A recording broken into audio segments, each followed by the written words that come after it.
Macas, Morona, Santiago.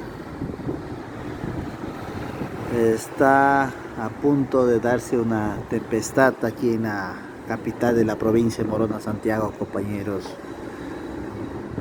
de todo el país y del mundo.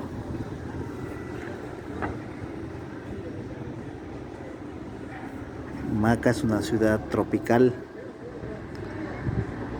llena de muchas vegetaciones.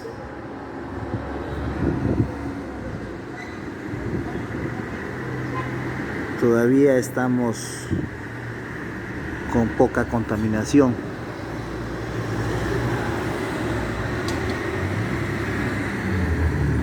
Pero cada día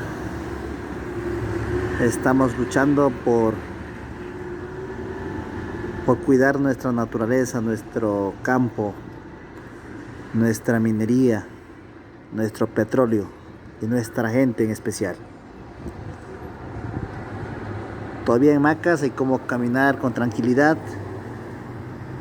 En la provincia igual hay hechos aislados en cuanto se refiere a la criminalidad. Sobre todo últimamente ha estado suscitando cosas de inseguridad.